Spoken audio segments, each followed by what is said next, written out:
বিভিন্ন প্ল্যানেটের মধ্যে যত ডিস্টেন্স আছে সেইগুলো মাপতে আমরা জেনারেলি ইউজ করে থাকি।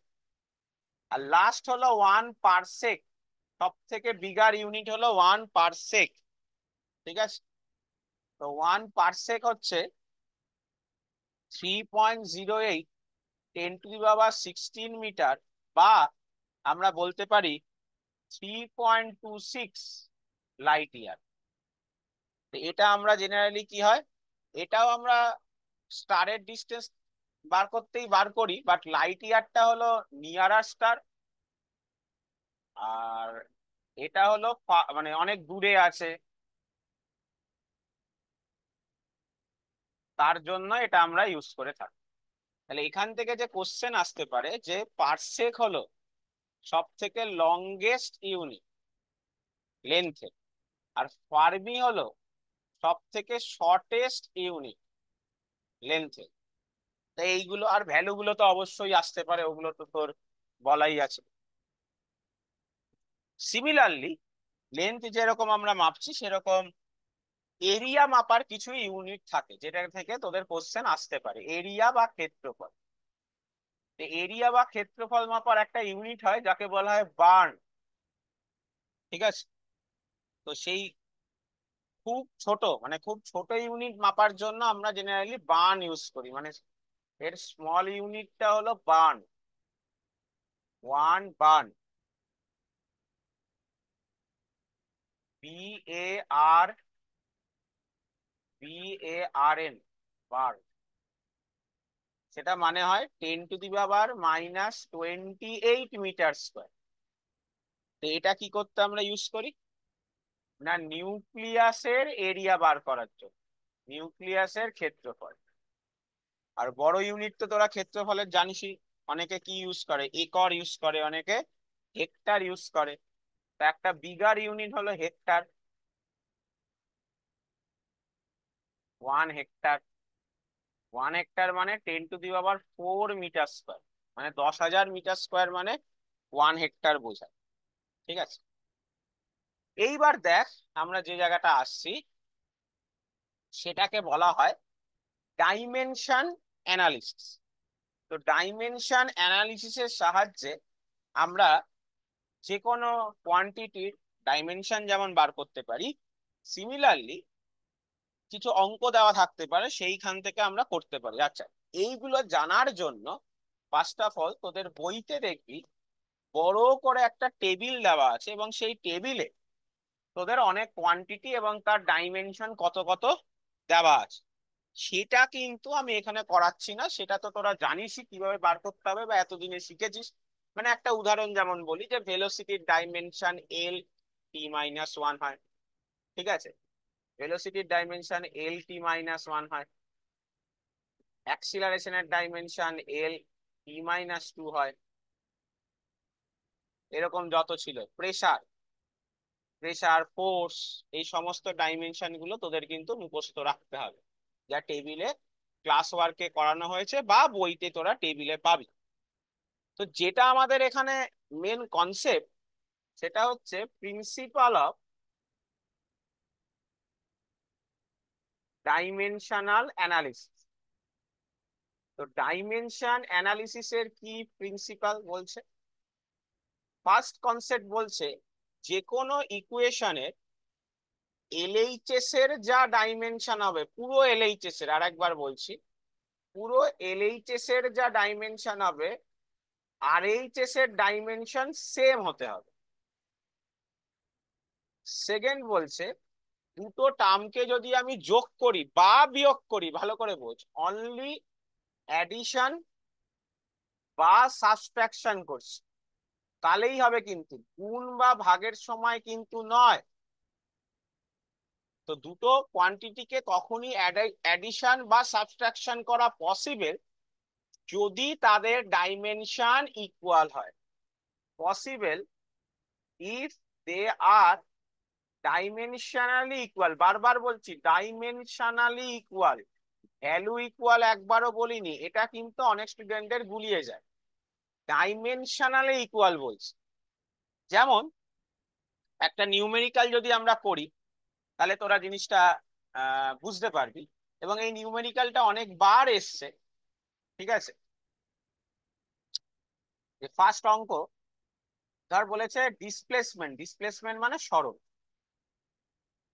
Displacement S equal to A plus BT plus CT square.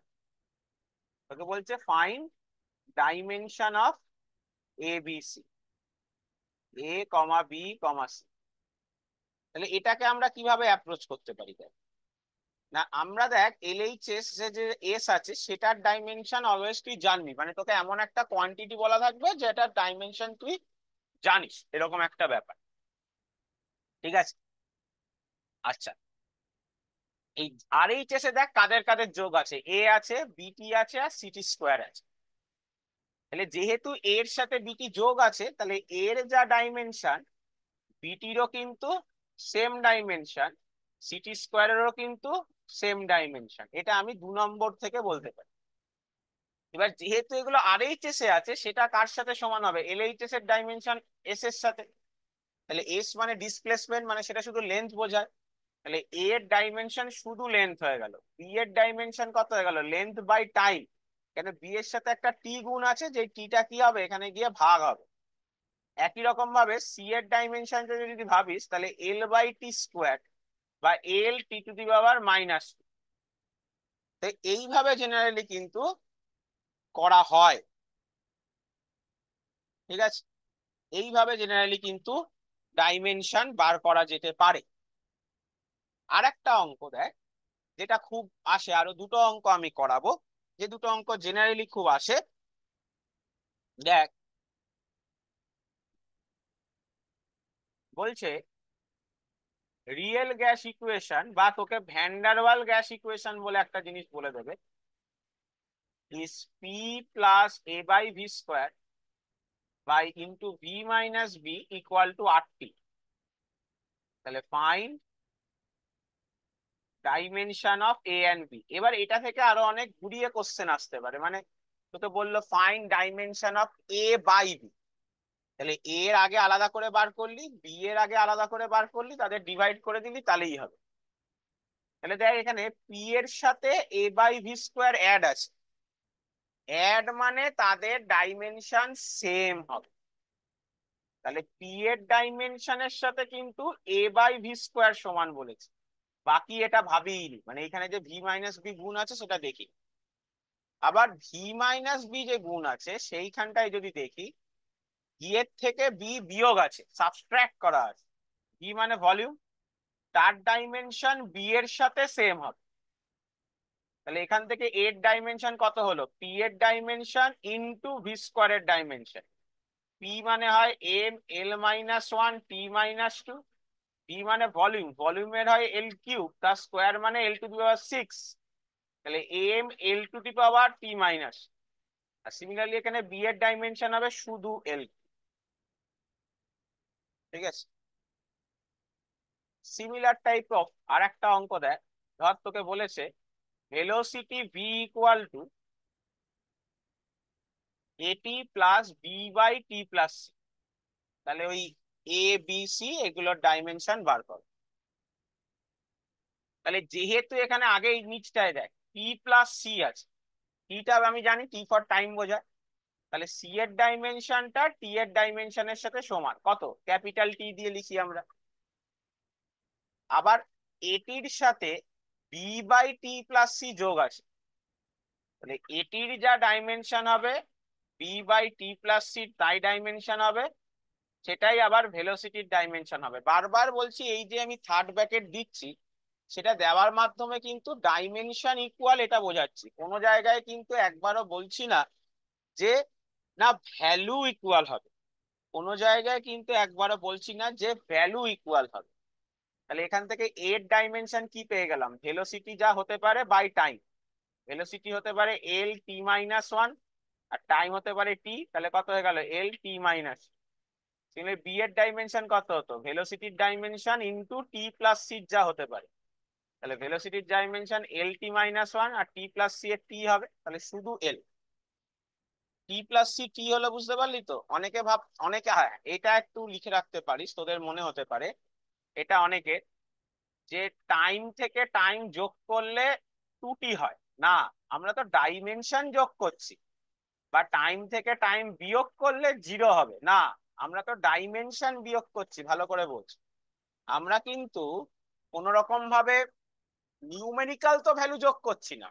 মানে আজকে ধর এরকম দেওয়া আছে টি প্লাস টি, 3টে টি আছে, তার ভ্যালু 3t হতে পারে, কিন্তু ডাইমেনশন ক্যাপিটাল টি হবে, টাইমকেই বোঝাবে। দুটো সেম ডাইমেনশনের জিনিসকে যদি যোগ করিস, তাহলে সেই ডাইমেনশনের জিনিসই পাবি। দুটো সেম ডাইমেনশনের জিনিস যদি বিয়োগ করিস, তুই সেম ডাইমেনশনের জিনিসই পাবি। হ্যাঁ, তার ভ্যালু যোগ বিয়োগ যেরকম স্কেলার পদ্ধতি শিখেছি সেই পদ্ধতিতে হতে পারে, সেটা অন্য কথা, কিন্তু ডাইমেনশন সেম হবে। আর একটা দেখ, যেটা মানে আসতে পারে, যে x equal to a/k 1 - e⁻ ঠিক আছে? এখান থেকে ধর তোকে বললো এ আর কে, এখানে আলাদা ডাইমেনশন এই দুটোই, যে এ আর কে এর ডাইমেনশন কি হবে। তো এটা সবসময় মনে রাখবি, ই এর পাওয়ারে যে থাকে, যে power of E is dimensionless. E এর পাওয়ার অলওয়েজ ডাইমেনশনলেস কোয়ান্টিটি হতে হবে। তাহলে কে ইন্টু টি, এটা 1 হতে হবে। তাহলে কে এর ডাইমেনশন 1/t, মানে ক্যাপিটাল টি ইনভার্স। তাহলে এই যে e⁻kt, এটা একটা কনস্ট্যান্ট কে, মানে একটা একটা কনস্ট্যান্ট ভ্যালুকে বোঝায়, এর কোনো ডাইমেনশন হতে পারে। 1 - e⁻kt তার মানে কোনো ডাইমেনশন হতে পারে না। তাহলে এক্স এর এলএইচএস এর ডাইমেনশন আর এইচএস এর তাই। তাহলে এক্স এর ডাইমেনশন কার সাথে সমান হবে? a/k এর সাথে। এক্স বলতে লেন্থ বোঝাচ্ছি, এটা আমি জানি না, কে এর ডাইমেনশন t-1 পেয়ে গেছি, তাহলে এর ভ্যালু পেয়ে গেলাম lt-1। আর একটা খুব আসে, যে এক্স ইকুয়াল টু বলা থাকবে বা ওয়াই ইকুয়াল টু, ওয়েভের ইকুয়েশন দেওয়া থাকে, এ সাইন ω t - kx। ঠিক আছে?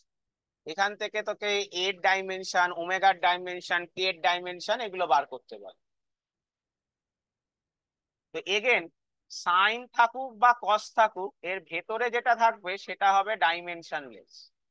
শুনে নে, সাইন থাকতে পারে, কস থাকতে পারে, ট্যান থাকতে পারে, কট থাকতে পারে, যে কোনো ট্রিগোনোমেট্রিক ফাংশন থাকতে পারে, তার ভেতরের যে পুরো জিনিসটা ডাইমেনশনলেস। এবার যদি খেয়াল করিস, এখানে তুই ω t এর সাথে কে এক্স বিয়োগ আছে, তাহলে আমরা কি বললাম, যে দুটো জিনিস বিয়োগ মানে তাদের ডাইমেনশন সেম। তাহলে ω t আর কে এক্স এর ডাইমেনশন সেম, কিন্তু এবার এরা ডাইমেনশনলেস। ডাইমেনশনলেস মানে কি? 1। তাহলে ওমেগার ডাইমেনশন পেলি 1/t, আর কে এর ডাইমেনশন পেলি 1/x, দুটো পেয়ে গেলি। আর তাহলে এই পুরো জিনিসটারই কোনো ডাইমেনশন নেই, সাইন পুরোটার। তাহলে বাদিকে আর কে পড়ে থাকলো বল? এক্স ইকুয়াল টু এর ডাইমেনশন। তাহলে এর ডাইমেনশনটা বেসিক্যালি কত হলো বল? এক্স মানে আমরা ডিসপ্লেসমেন্ট বা লেন্থ বোঝাই, তো লেন্থের সাথে আমরা সমান ভাবতে পারি। তো এইগুলো এরকম টাইপের যত অঙ্ক তোদের স্যাররা করিয়েছেন বা তোরা বইতে পাইছিস, সেগুলো যত পারবি প্র্যাকটিস করবি ডাইমেনশনের উপর ডিপেন্ড করে। এরপর যেটা আসছি সেটা হলো ডিপেন্ডেন্স ফ্যাক্টর, বা তোকে বলে দেবে যে এই এই জিনিসের উপর ডিপেন্ড করে, তাহলে এক্সপ্রেশনটা নির্ণয় কর। যেরকম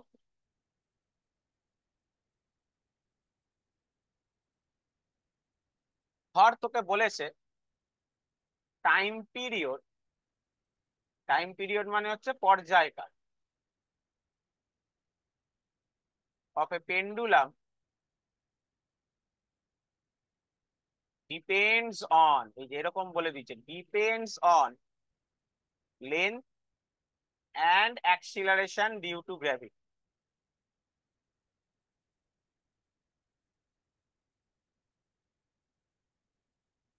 দেন এক্সপ্রেশন বার করতে বলেছে, বা এটা যেরকম একটা কিছু বার করতে বলেছে, দেন এক্সপ্রেশন দেওয়ার কথা।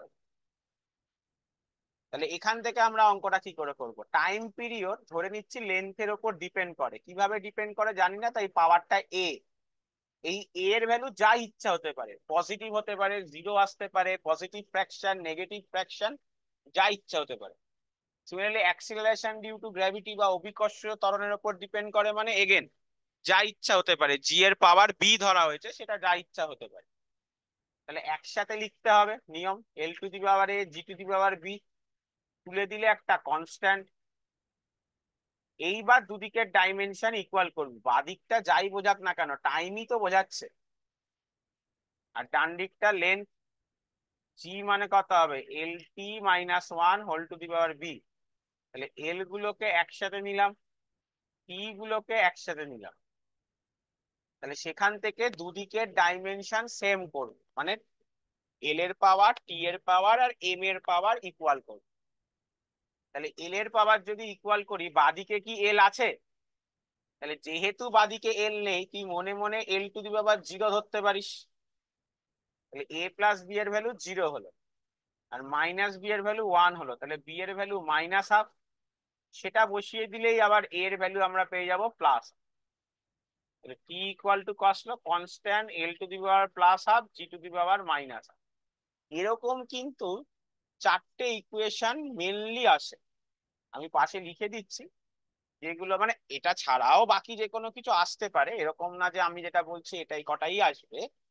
জেনারেলি এই কটা মানে এইগুলোই আমি দেখেছি। একটা দেখবি ভিসকাস ফোর্স বলে আসে, সেটাতেও তোর এরকম এক্সপ্রেশন আসবে কে ইটা আর ভিটি, মানে ইটাটাকে বলা হতো coefficient of viscosity.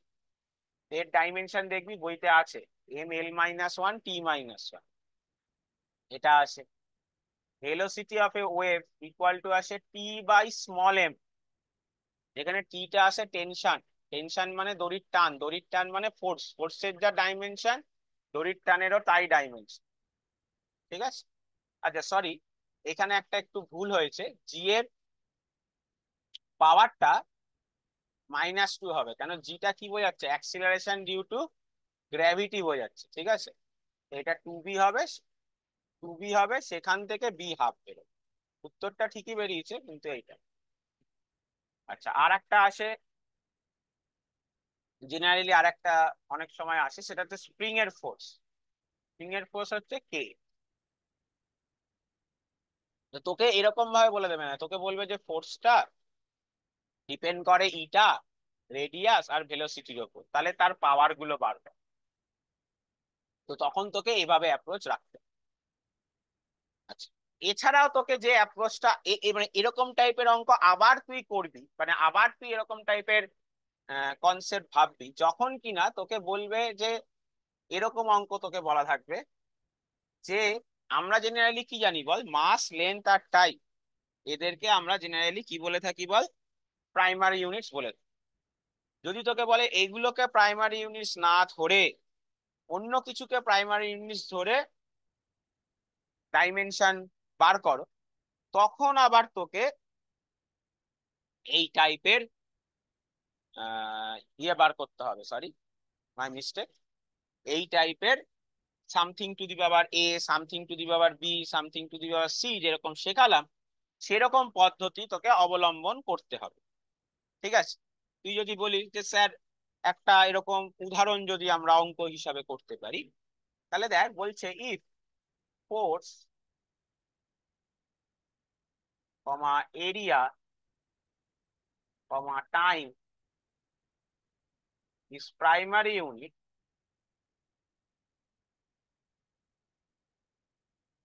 Find out dimension of energy. তার মানে দেখ তোকে এনার্জি বা শক্তির ডাইমেনশন বার করতে বলেছে, ভালো কথা, কিন্তু আমরা এনার্জির ডাইমেনশন কি জানি না, চার্ট অনুযায়ী পড়বি M L square T minus two.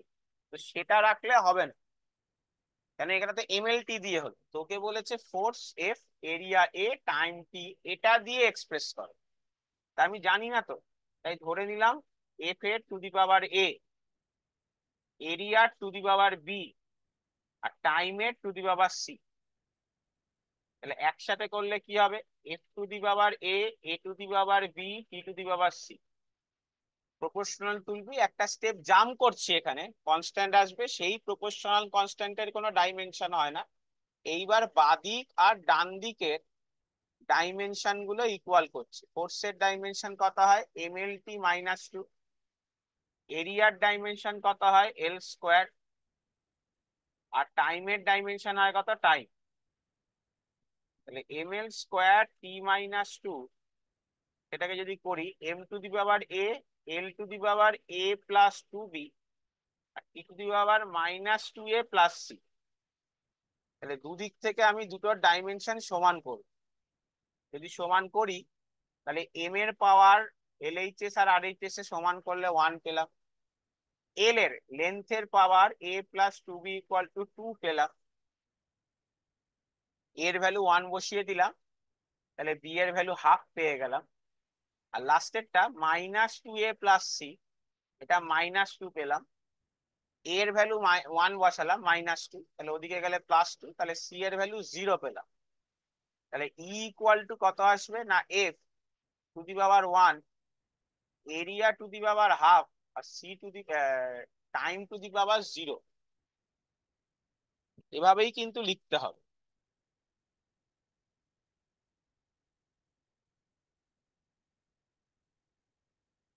ঠিক আছে,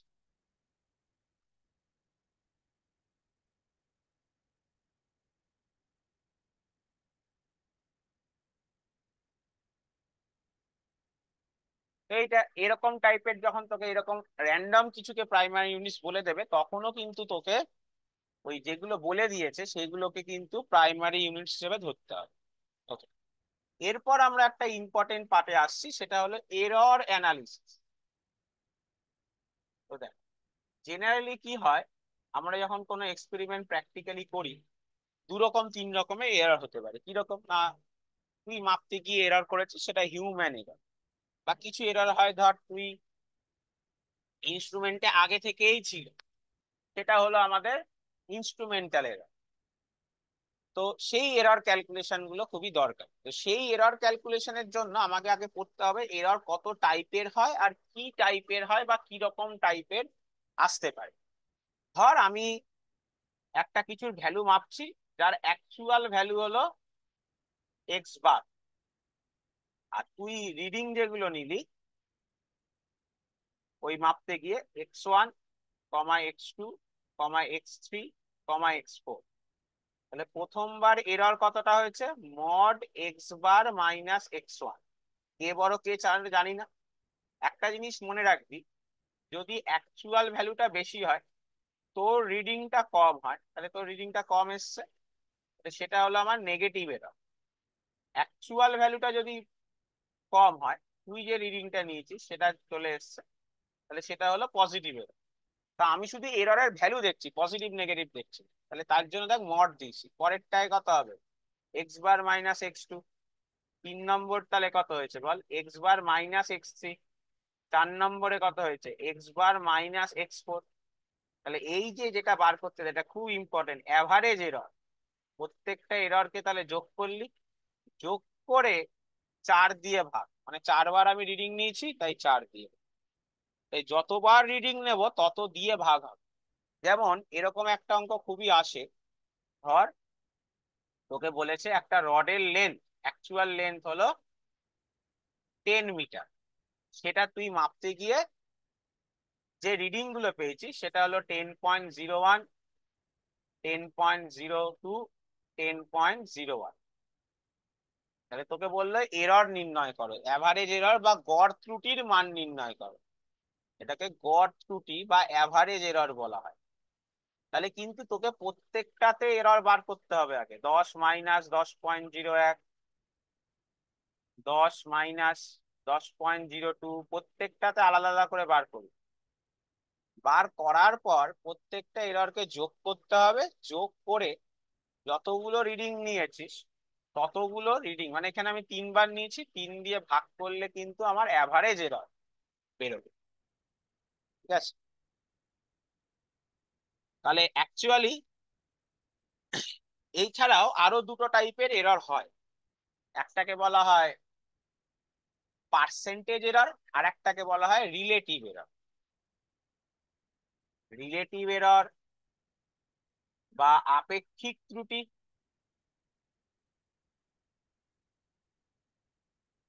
যার ভ্যালু কত হয়, এই যে যতটা অ্যাভারেজ হয়েছে, মানে total error by actual value. আর পার্সেন্টেজ এররের কনসেপ্ট হচ্ছে কি, বা শতকরা ত্রুটি যেটা, সেটা হচ্ছে রিলেটিভ এরর যা হবে তাকে 100 দিয়ে মাল্টিপ্লাই করে পার্সেন্টেজে প্রকাশ করলে তাকে আমরা পার্সেন্টেজ এরর বলি।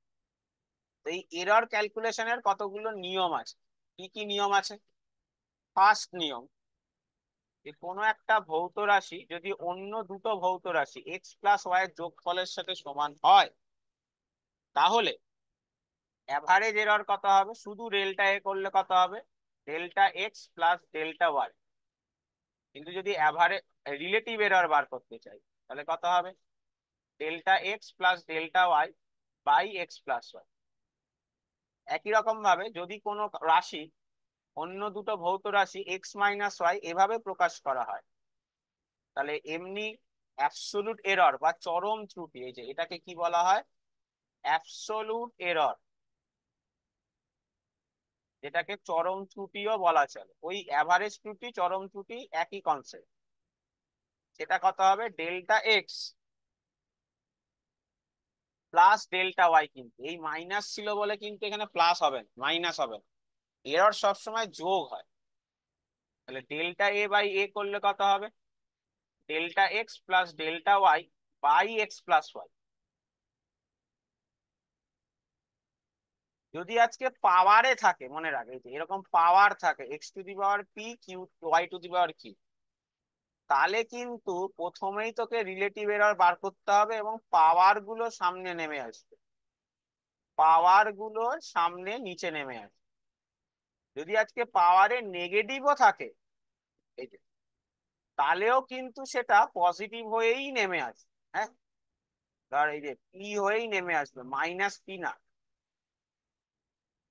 তাহলে একটা জিনিস বোঝ, যখন যোগ বিয়োগ আকারে সাজানো আছে তুই দুটো এররই বার করতে পারবি, অ্যাবসোলুট আর রিলেটিভ। আর যখন এরকম গুণ ভাগের আছে, দুটোই পারবি বার করতে, কোনো অসুবিধা নেই। তোকে আগে এইভাবে বার করে কি রিলেটিভ এররটা বার করে নিতে হবে। ডেল্টা বাই এ বাই এটা কিছু একটা ভ্যালু পেলি তুই, সেখান থেকে তুই ডেল্টা এ পেতে পারিস, ওই যে ভ্যালুটা পেয়েছিস তাকে এ দিয়ে গুণ, তাহলে তখন সেটার অ্যাবসোলুট এরর পেয়ে যাবে। এই যোগ ভাগের জন্য আবার এইটা, মানে যোগ ভাগের জন্য ডাইরেক্টলি প্রথমে যেটা বেরোবে সেটা হলো রিলেটিভ এরর, এবং মনে রাখবি এটা আসে, এবং মনে রাখবি অলওয়েজ পাওয়ার গুলো সামনে নেমে আসে। আমি একটাই অঙ্ক করাচ্ছি, তাহলে জিনিসটা ক্লিয়ার থাকবে। যে তোকে বলা আছে ধর A equal to X cube Y to the power minus half, বলছে error of X and Y is 1% and 2%. Find error of a. তাহলে যেহেতু এখানে পাওয়ারে আছে, তাহলে পাওয়ার গুলো সামনে নেমে আসবে। তাহলে ডেল্টা এ বাই এ কত হলো, 3 ডেল্টা এক্স বাই এক্স। পাওয়ারে যতই নেগেটিভ হোক না কেন প্লাস হয়ে নামবে, ডেল্টা ওয়াই বাই ওয়াই। তাহলে প্রথমেরটা 1% বলা আছে, পরেরটা 2% বলা আছে, তাহলে আনসার টোটাল হলো 4%। ঠিক আছে। আচ্ছা, এরপর এছাড়াও এরকম, মানে এই অঙ্কগুলোতে কি হয়, নর্মাল, এই অঙ্কগুলোতে কি হয়, নর্মাল ফিজিক্সের ফর্মুলারও কিছু এররের অঙ্ক ঢুকিয়ে দেয়। যেমন তোকে বলে দেবে যে কোনো তারের মধ্যে দিয়ে কারেন্ট যাচ্ছে, যার জন্য হিট তৈরি হচ্ছে, কারেন্টে যদি এত এরর হয়, রেজিস্ট্যান্সে যদি এত এরর হয়, তাহলে কত হবে। তাহলে এইভাবে করতে হবে, delta R by R plus delta T by. আচ্ছা, তারপরে ওহমস ল, তোকে বললে একটা তারের মধ্যে দিয়ে 10 অ্যাম্পিয়ার কারেন্টের জন্য 2 ভোল্ট হয়, যদি আমি কারেন্টটা একটু চেঞ্জ করি ভোল্টেজটা কত চেঞ্জ হবে, সেটাও একই, delta V by V equal to delta I by I plus delta R by R. কি বলা আছে দেখবি, বাকি দুটো বার করতে হবে। যেটা খুব ইম্পর্টেন্ট সেটা হলো একটা সিরিজ কম্বিনেশন রেজিস্ট্যান্সের ইকুইভ্যালেন্ট রেজিস্ট্যান্স। আচ্ছা, তোকে যদি এরকম ভাবে দেখ দুটো রেজিস্ট্যান্স বলে দেয় 10 প্লাস মাইনাস 0.1, আর R2 বলে দিয়েছে 5 প্লাস মাইনাস 0.2, তার মানে কিন্তু R1 এর আসল ভ্যালু 10, আর R1 মাপতে এরর হতে পারে 0.1, যেটা প্লাস মাইনাস দিয়ে বলা। এখানেও কিন্তু তাই, R2 আসল ভ্যালু 5, আপ টু মাপতে গিয়ে এরর হতে পারে 0. সিরিজ কম্বিনেশনে হয় নর্মাল কি R1 প্লাস R2, তাহলে এররটা কত হবে এর, না delta R1 plus delta R2। কিন্তু প্যারালাল কম্বিনেশনটা একটু অন্যরকম। প্যারালাল কম্বিনেশনে আর মানে এটা একটু স্টার দিয়ে রাখ, আসেই আসে। প্যারালাল কম্বিনেশনে আর ইকুইভ্যালেন্টটা তোকে আলাদা করে বার করতে হবে, R1 R2 by R1 plus R2। আর এর আবার এররটা এইভাবে আসবে, আর ইকুইভ্যালেন্টের square delta R1 by R1 square plus delta R2 by R2 square. এটা জাস্ট এর এররটা বার করার এটা একটা ফর্মুলা, ডিফারেন্সিয়েশন মেথডে আসে এটা। ভালো করে বোঝ, ধর এইটাই তোকে দেওয়া আছে এবং এদেরকে বলেছে প্যারালাল কম্বিনেশনে জয়েন করেছো, তাহলে আর ইকুইভ্যালেন্ট বার করো। তাহলে আগে আর ইকুইভ্যালেন্ট নর্মালি বার করবি, 10 × 5 বাই 10 প্লাস 5, মানে 50-এর 15, মানে 10-এর 3। আর একটা, আর একবার তুই এইভাবে কিন্তু বার করবি, এখানে ডেল্টা R1 কত 0.1, R1 স্কোয়ার মানে 100, ডেল্টা R2 কত 0.2, R2 স্কোয়ার মানে কত হচ্ছে 25। এখান থেকে আর ইকুইভ্যালেন্টের ভ্যালু বসিয়ে তুই ডেল্টা আর ইকুইভ্যালেন্ট পাবি। তাহলে আর ইকুইভ্যালেন্টটার ভ্যালু কত হবে 10-এর 3 প্লাস মাইনাস যতটা ওর অ্যাবসলিউট এরর এসছে তত। ঠিক আছে, এই প্যারালাল কম্বিনেশনটা একটু আলাদা করে মনে রাখলে আমার মনে হয় তোরা কিছু সুবিধা পেতে পারিস। এরপর আমরা যেটা আসছি সেটা হলো পেন্ডুলামের এরর এর কিছু অঙ্ক। পেন্ডুলামের এরর বলতে তোকে বললো যে একটা পেন্ডুলামের টাইম পিরিয়ড মাপছি, মাপতে গিয়ে একটা স্টপ ওয়াচ ইউজ করছি যার list count 1 second.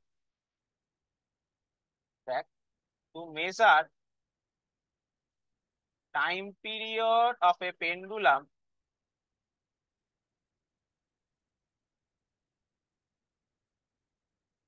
length of the rope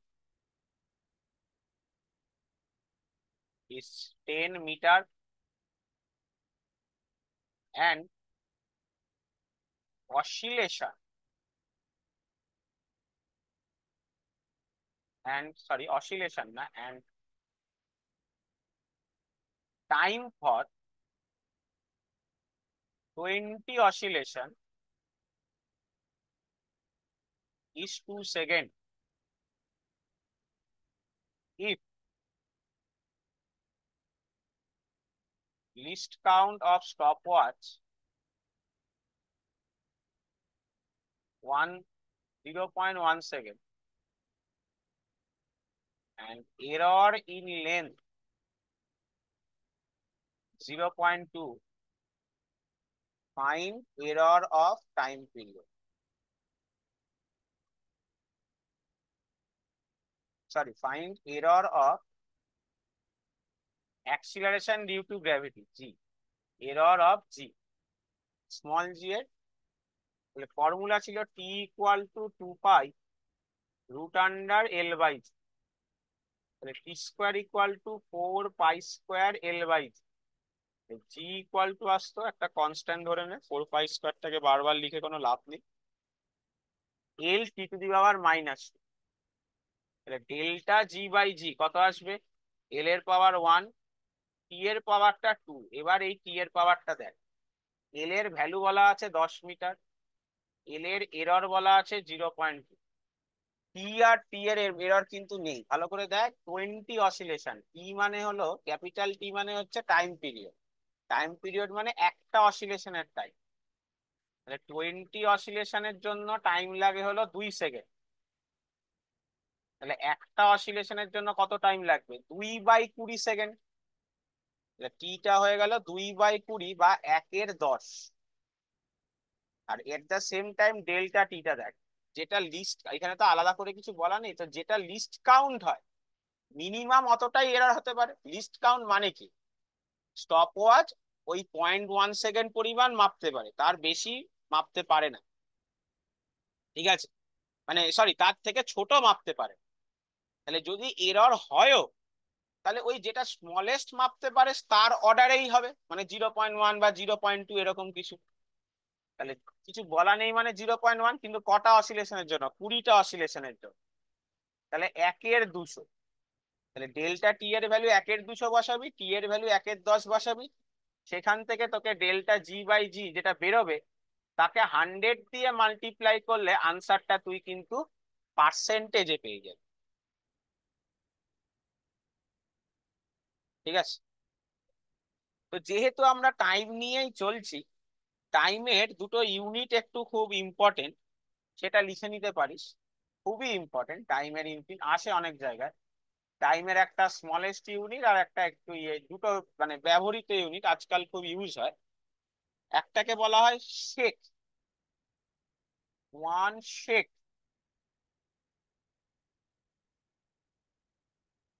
এটা মানে হচ্ছে 10⁻⁸ এটা হলো টাইমের সব থেকে স্মলেস্ট ইউনিট। কিন্তু আজকাল যেটা ব্যবহার করা হচ্ছে মডার্ন ইয়েতে, মডার্ন ইউজ যেটা হচ্ছে, সেটা হলো জেপ্টো সেকেন্ড। দেখবি অনেক ঘড়িতে ইউজ করা হয় জেপ্টো সেকেন্ড, 10⁻⁻21। মানে এটা কিন্তু আরো ছোট। ঠিক আছে, ওকে।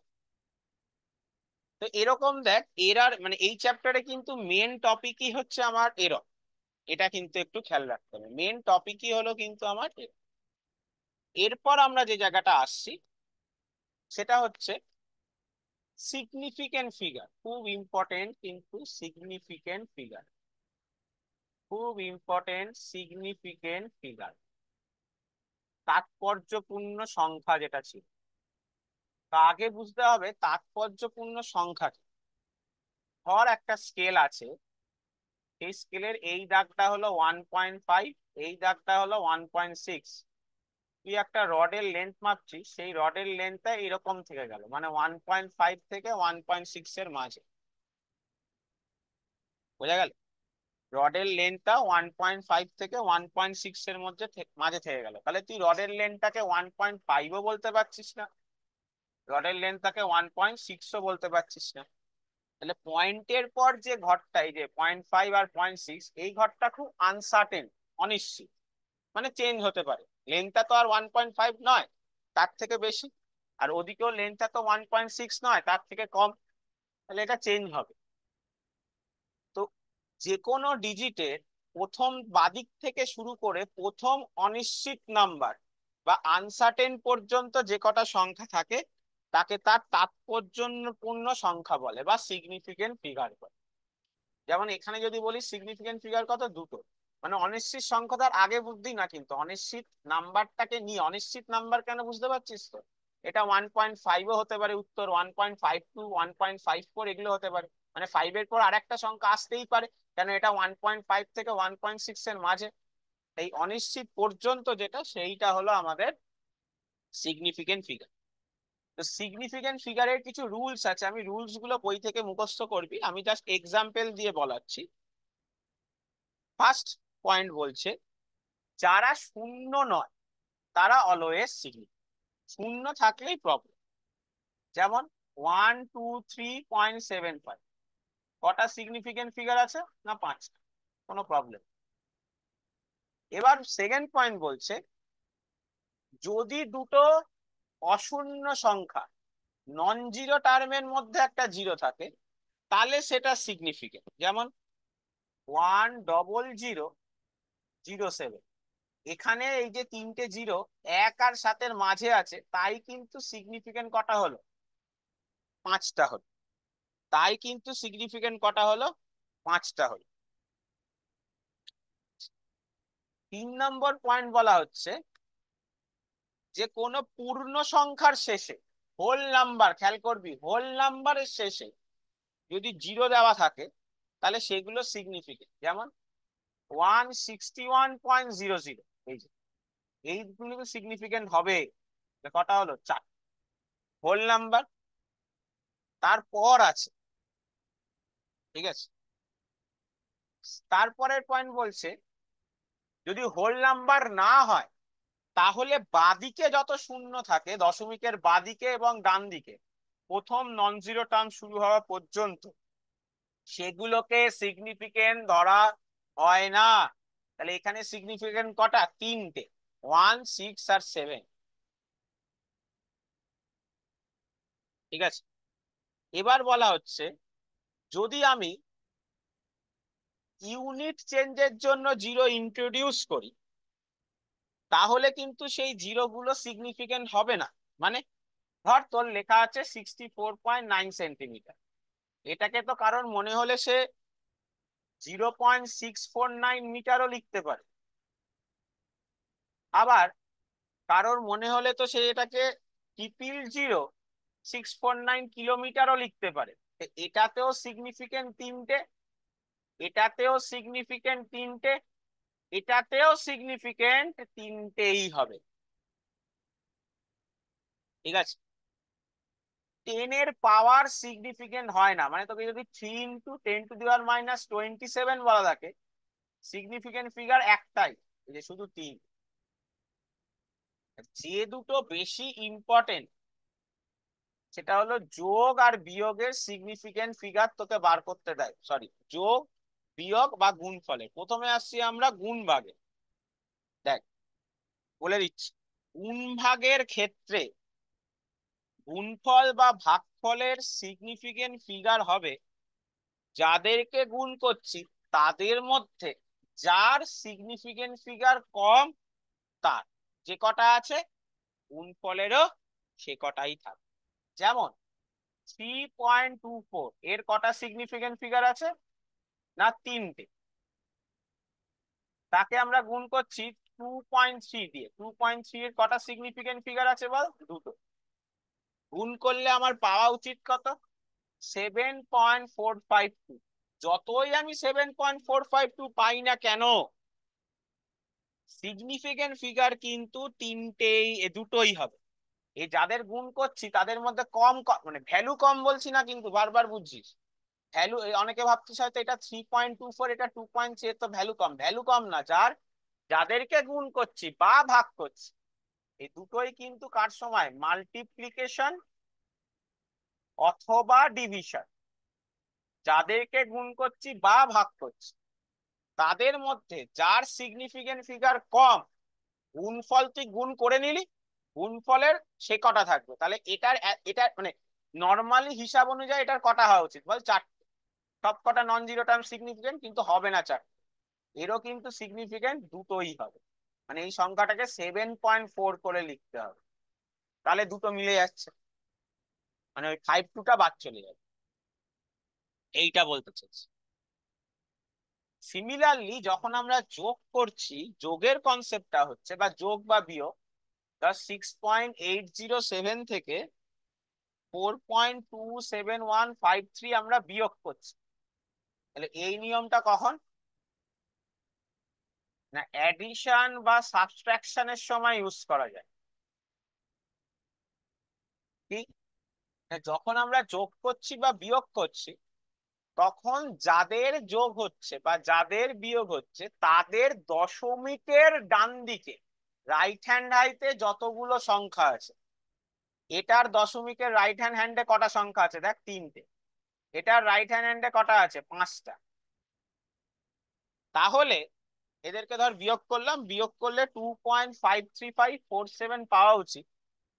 বলছে দশমিকের ডান দিকে যার কম সংখ্যা আছে তার যতগুলো সিগনিফিকেন্ট, বিয়োগফল বা যোগফলেরও দশমিকের ডান দিকে সেই ততগুলো ঘরই থাকবে। মানে এর দশমিকে ডান দিকে 3টে ঘর, এর দশমিকের ডান দিকে 5টা ঘর, তাহলে বিয়োগফলের 5টা ঘর থাকা যাবে না, 3টে ঘর থাকতে হবে, 2.535 এরকম হয়ে যাবে। তাহলে ভালো করে আরেকবার আমি রিপিট করে দিচ্ছি লাস্ট দুটো ফর্ম। গুণ ভাগের সময় কি দেখবো, যাদের গুণ করছি তাদের মধ্যে কার সিগনিফিকেন্ট ফিগার কম, গুণফলেরও সেই কটাই থাকতে হবে। তাই গুণফল বা ভাগফলটা ছোট করে লিখতে হবে বা বাড়িয়ে লিখতে হবে, ডিপেন্ড করছে যাতে গুণ করছিস, যাদেরকে গুণ করছিস তাদের মধ্যে কার সিগনিফিকেন্ট ফিগার কম। আর যোগ বিয়োগের সময় কিন্তু সিগনিফিকেন্ট ফিগার আগে দেখবো না, যোগ বিয়োগের সময় দশমিকের ডান দিকে কার কম ঘর আছে সেটা দেখবো। তাহলে যোগফল বা বিয়োগফলেরও ডান দিকে ওই যার কম আছে অতগুলোই থাকতে হবে। ঠিক আছে, এই হলো কনসেপ্ট।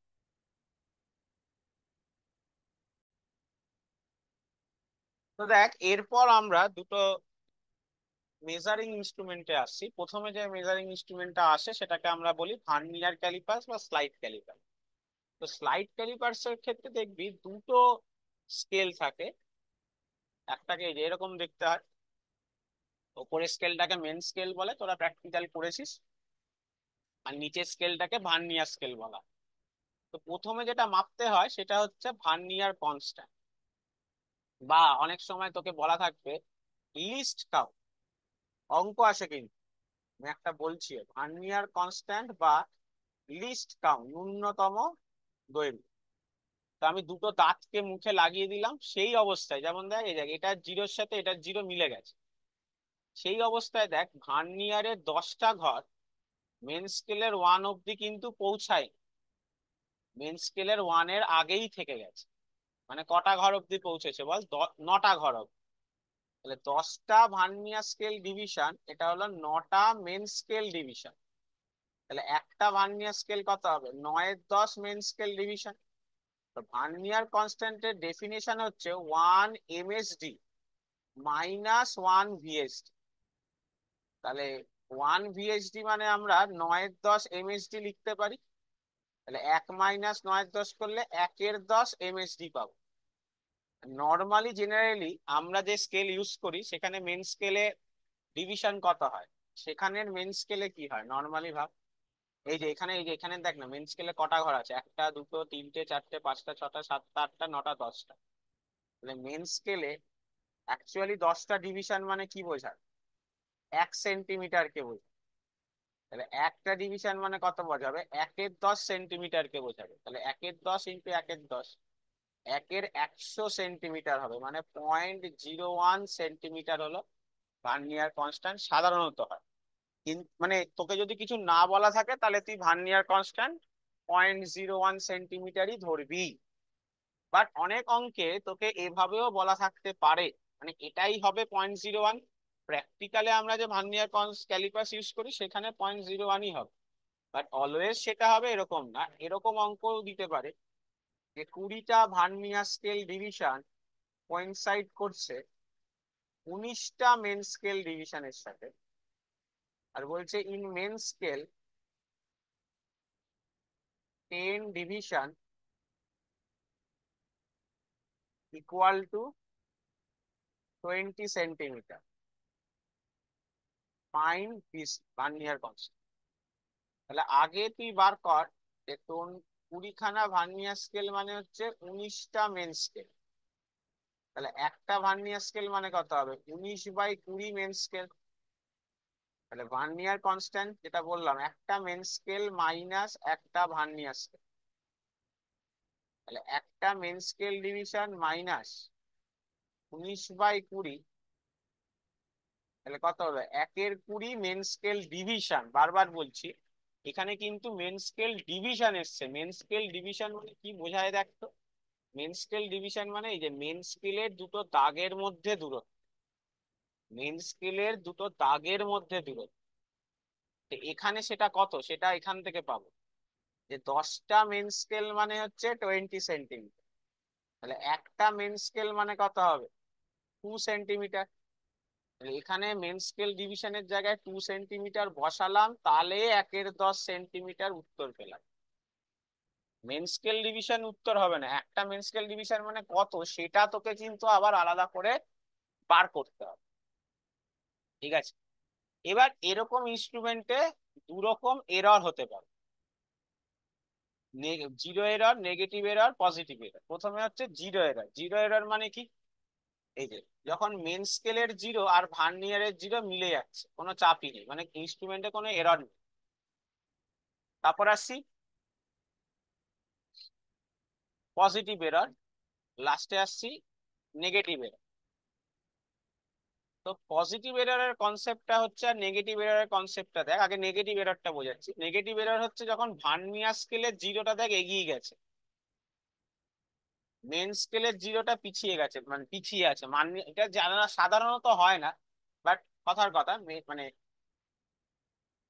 নেগেটিভ এররে কি হয়, ভার্নিয়ারের জিরোটা বাদিকে চলে যায়। আর সেখানে আমার এটাই তো এরর কত, এটাই আমি তো এরর জিরো পেলাম।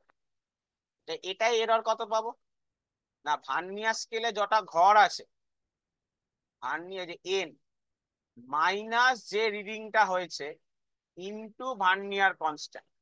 তো এখানে ভার্নিয়ারে কটা ঘর আছে এই অঙ্কে, তাহলে কত হবে, এখানে ভার্নিয়ারে কটা ঘর আছে, 10টা, মাইনাস রিডিং বলতে না, এখন তো আমার ভার্নিয়ারের জিরো বাদিকে চলে গেছে।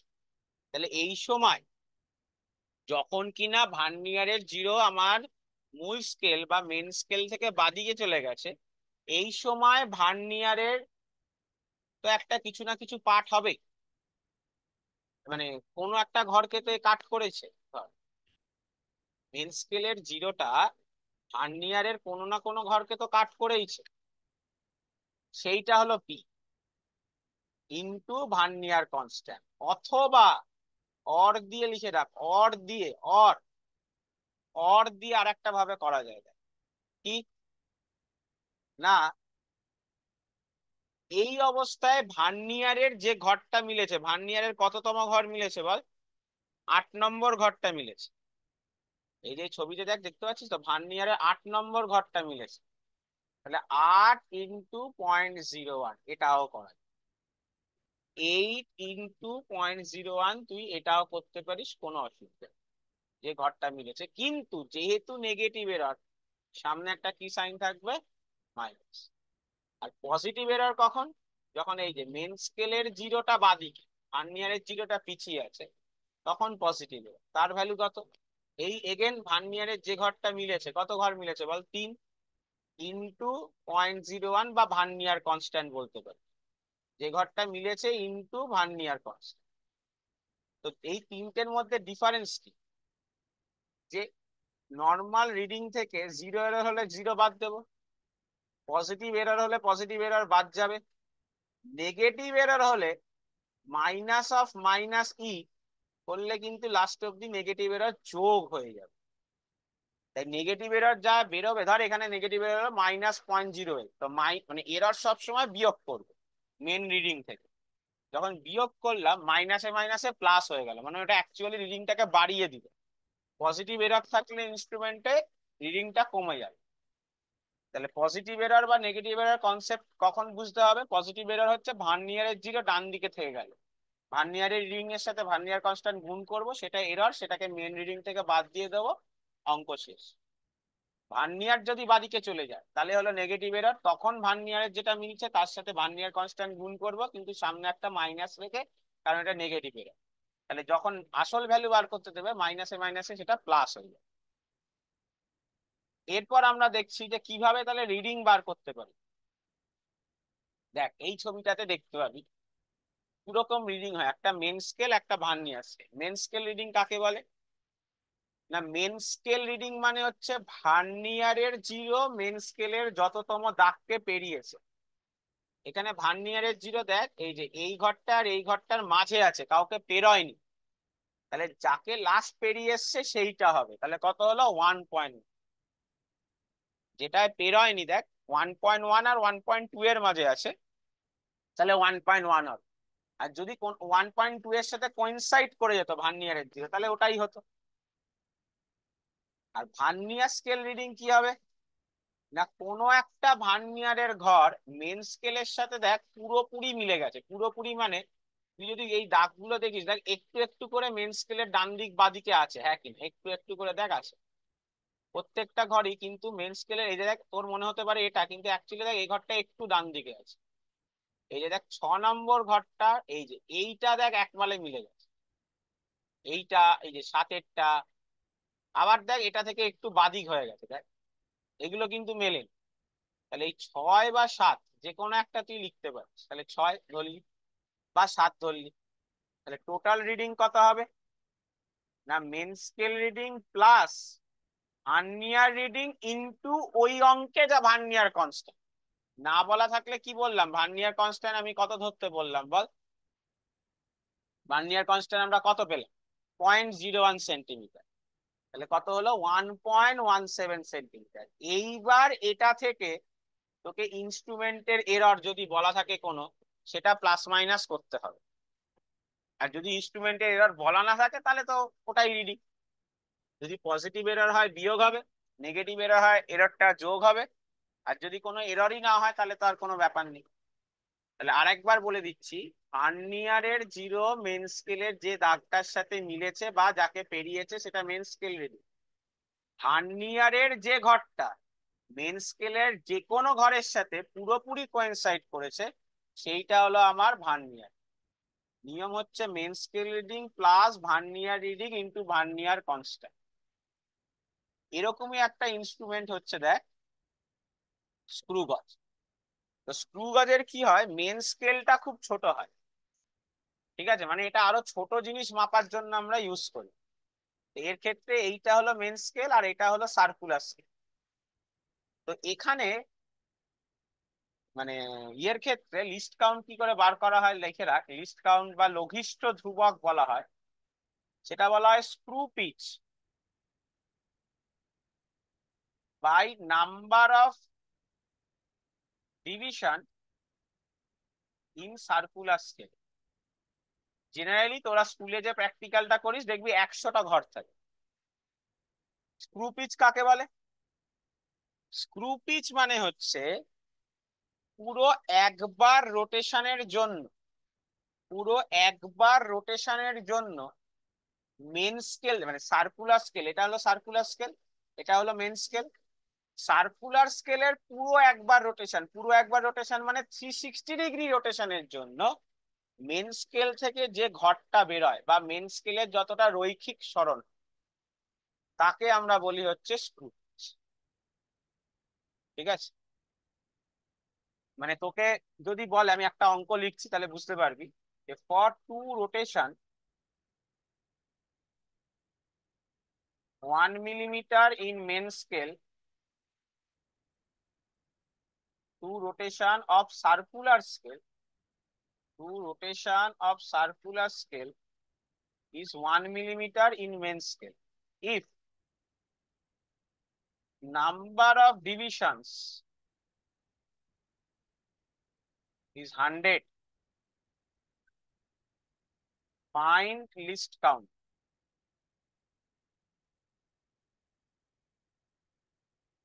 তাহলে বোঝ, দুটো রোটেশনের জন্য মেন স্কেল থেকে 1 মিলিমিটার বেরোচ্ছে, তাহলে একটা রোটেশনের জন্য কত হবে? 0.5 মিলিমিটার। এটাই হলো স্ক্রু। তোকে জানতে চাইছে লিস্ট কাউন্ট, লিস্ট কাউন্ট হবে screw pitch by number of division, মানে কত হলো? 1/200 মিলিমিটার। ঠিক আছে, তো যেটা ভার্নিয়ার কনস্ট্যান্ট বলা হয় ভার্নিয়ার ক্যালিপাসে, এখানে সেটাকে লিস্ট কাউন্ট বলা, সেম জিনিস। নেক্সট আমরা আসছি দেখ, এরও positive error, negative error, zero error. তাহলে জিরো জিরো মিললে কোনো এরর নেই। যদি সার্কুলার স্কেলে জিরোটা নিচে থেকে যায় তখন হয়ে যাচ্ছে আমার কি এরর? না পজিটিভ এরর। ঠিক আছে, তখন আমার যে এররটা হয়ে যাচ্ছে পজিটিভ এরর। আর যদি ইয়েটা জিরোটা ওপরে চলে যায়, মানে এই যে এটা রেফারেন্স লাইন বা মেন স্কেলের ওই রেফারেন্স লাইন, এগুলো পড়ানো হয়েছিল, নির্দেশ রেখা, তার থেকে যদি সাপেক্ষে ওপরে চলে যায় তখন হয়ে যাচ্ছে আমার সেটা নেগেটিভ। তো তার ভ্যালু কত হবে? তাহলে এখানে এররের ভ্যালু 0, এখানে এররের ভ্যালু কত হবে? এই ছবিটায় দেখ কার সাথে মিলেছে, এখানে জিরোর সাথে তো মেলেনি, কিন্তু 2 নম্বর ঘরের সাথে মিলেছে 2। 0 1 2। এরর হবে 2 into vernier constant. Vernier constant বলা ভুল, লিস্ট কাউন্ট, মানে এই স্ক্রু গজেটা লিস্ট কাউন্ট হতে পারে। আচ্ছা, নর্মালি স্ক্রু গজে লিস্ট কাউন্ট কত হয়? নর্মালি 0.001 সেন্টিমিটার বা 0.01 মিলিমিটার। ভার্নিয়ার ক্যালিপাসে কিন্তু ছিল 0.01 সেন্টিমিটার। নেগেটিভ এররে কত হবে? না মাইনাস। এখানে দেখ কত নম্বর ঘরের সাথে মিলেছে, দেখ 46তম ঘরের সাথে মিলেছে, 46। তাহলে 46 ইন্টু লিস্ট কাউন্ট। ঠিক আছে, আর যখন বিয়োগ করবো অলওয়েজ মাইনাস করবো। তাহলে এখানে দেখ 46তম ঘরের সাথে যখন মিলেছে, তার মানে আমরা কত থেকে বাদ দেবো, সরি, এখানে কটা ঘর ছিল? 50টা ঘর ছিল, মানে যতগুলো ঘর, যেটা ইয়েতেও বলছিলাম নেগেটিভ এরর, তত ঘর থেকে ওই রিডিংটা বাদ দিয়ে লিস্ট কাউন্ট গুণ করতে হবে। তাহলে কটা ঘর আছে এখানে? 50টা ঘর আছে। বলবি কোথায়? 45টা। 45 আর 0-র মাঝেও তো 5টা ঘর আছে। 50টা মাইনাস কততম ঘর? 46 ইন্টু লিস্ট কাউন্ট 0.01। তাহলে মাইনাস পয়েন্ট ইন্টু 0.01 মানে হচ্ছে -0.04 মিলিমিটার। এটা হচ্ছে, আর এটা 2 ইন্টু 0.01 মানে 0.02 মিলিমিটার। একই গল্প, পজিটিভ এরর মানে যা রিডিং আসবে তার থেকে পজিটিভ এরর কি হবে? বিয়োগ। নেগেটিভ এরর মানে হচ্ছে মাইনাসে মাইনাসে ওটা কি হয়ে যাবে? যোগ। এখানেও কিন্তু রিডিং একইভাবে নেওয়া হয়। একইভাবে মানে কি? যেমন এই ছবিটায় দেখ, যে মেন স্কেল থেকে কটা ঘর বেরিয়েছে সেটা হলো মেন স্কেল রিডিং। ঠিক আছে, এটা 0, এই ঘর এই বড় ঘরটা 1, এই বড় ঘরটা 2, এটা 3, এটা 4। তাহলে মেন স্কেল রিডিং কত? 4। আর এই রেফারেন্স লাইন ভার্নিয়ারের যে ঘরটাকে, সার্কুলারের যে ঘরটাকে মিলছে, সার্কুলার যে ঘরটা মানে এখানে কার সাথে মিলছে? দেখ 20-র পর 2 ঘর ভাগ, তাহলে 22তম ঘর। রিডিং কত হলো? Main scale reading plus circular scale reading into vernier constant না হয়ে লিস্ট কাউন্ট হবে, একই ব্যাপার। তাহলে 4 প্লাস 4.22 মিলিমিটার। এইবার যে এই রিডিংটা আসলো, এই রিডিংটা থেকে যদি পজিটিভ এরর হয় বিয়োগ হবে, যদি নেগেটিভ এরর থাকে কি হবে? যোগ হবে। এই হলো কনসেপ্টটা। ঠিক আছে,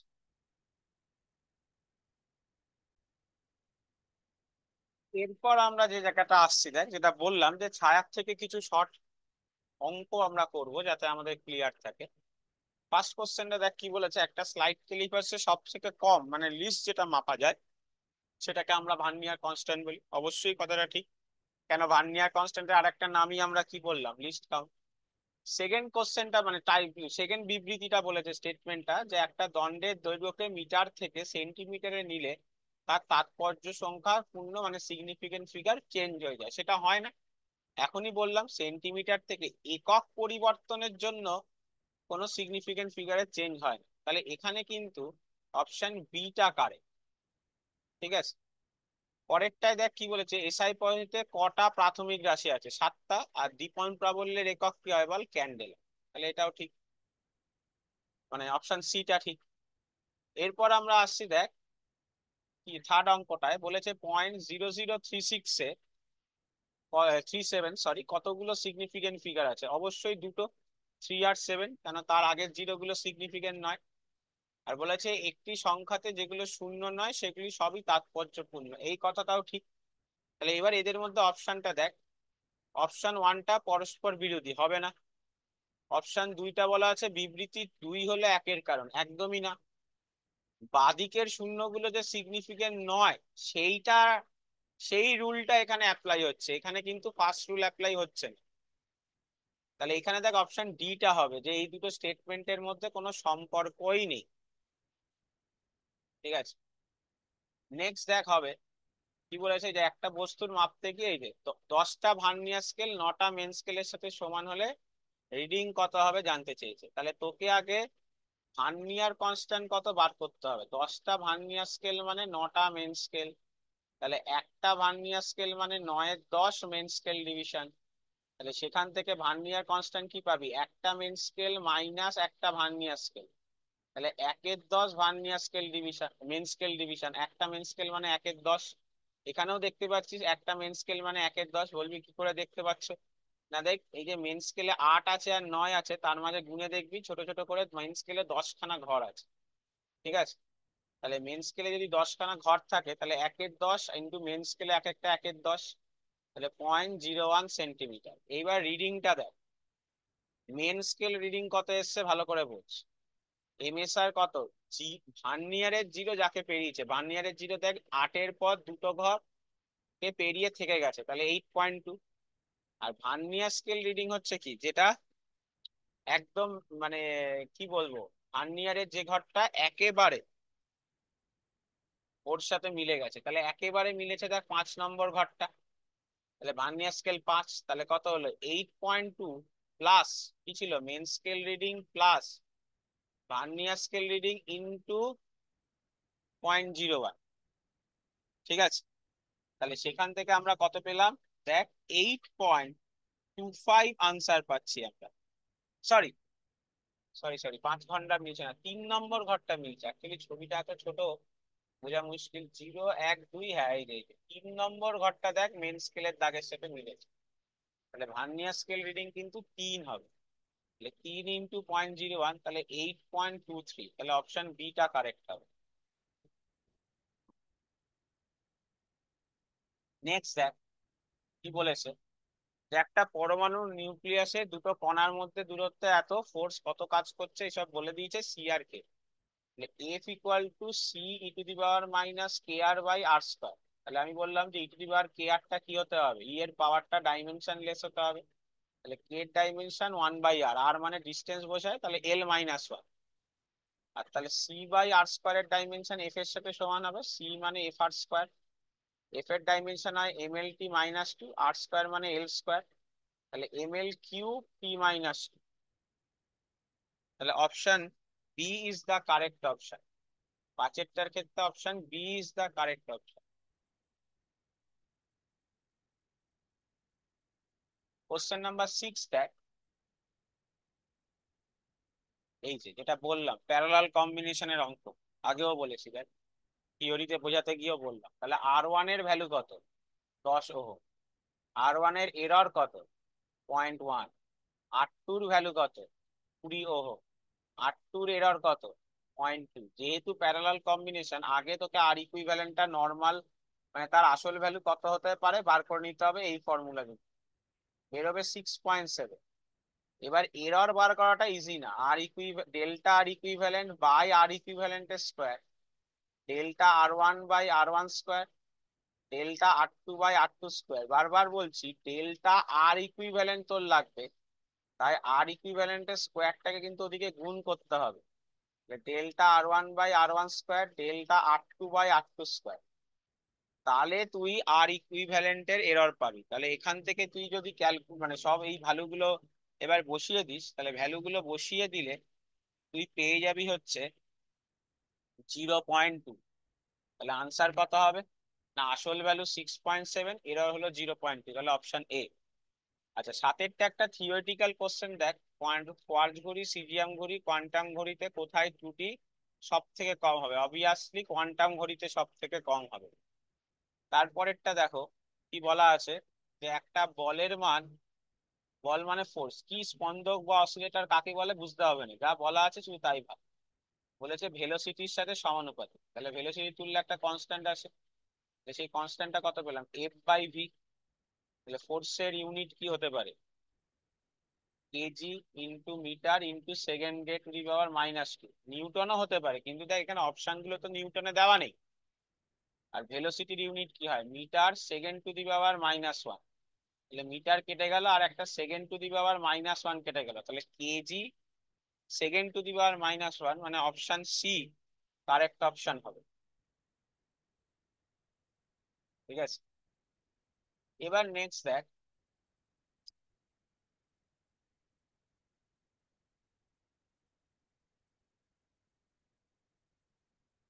একটা দোলকের টাইম পিরিয়ড বলা আছে কত, 2π√L/g।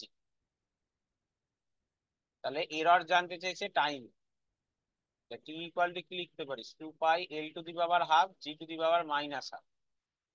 তাহলে ডেল্টা টি বাই টি কি হবে, পাওয়ার গুলো নামবে, কনস্ট্যান্টের কোনো এরর হয় না। তাহলে half delta G by g. তাহলে ডেল্টা এল বাই এল কত হবে, কত বলেছে 2%, এটা কত বলেছে 4%। এখান থেকে 1, এখান থেকে 2, তাহলে আনসার হয়ে গেল 3%। তাহলে অপশন 3 বা C is the correct option.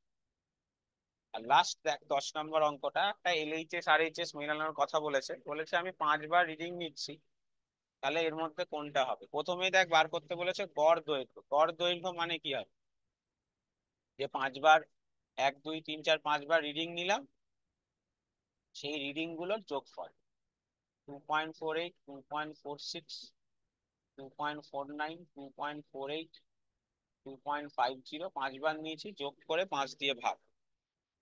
তাহলে এটা করে আসবে উত্তর দেখবি 2.48। তাহলে কোনটা মিলছে, না এইটা। তাহলে এইটা হলো সি এর সাথে। এবার তোকে বলেছে চরম ত্রুটি কত, আপেক্ষিক ত্রুটি কত, আর সঠিক দৈর্ঘ্য কত হবে। দেখ,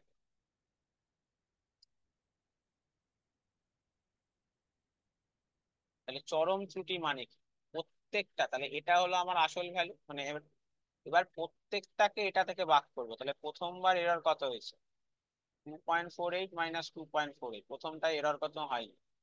সেকেন্ডটা এরর কত হয়েছে, মড 2.46 মাইনাস 2.48, মানে মড নিলে কত হয়ে যাচ্ছে বল, 0.02।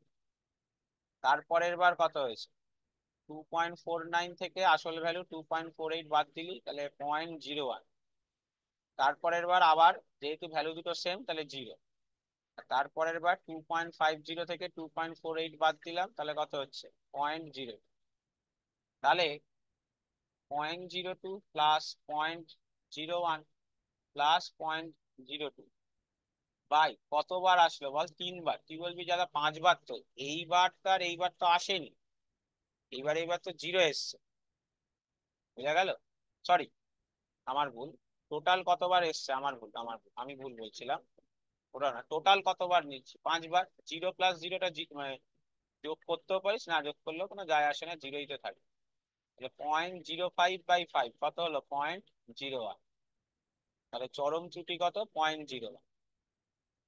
আর একটা পরেরটা চেয়েছে দেখ, আপেক্ষিক ত্রুটি। আপেক্ষিক ত্রুটি মানে কি হয়, চরম ত্রুটি বা অ্যাবসোলিউট এররকে তার অ্যাকচুয়াল ভ্যালু দিয়ে ভাগ করতে হয়, করলে পেয়ে যাবো 0.004। আর যদি পার্সেন্টেজ এরর বলতো তাহলে 4%। তাহলে এটা, লাস্ট এইটাই পড়ে থাকে। ঠিক আছে, এই হলো কনসেপ্ট।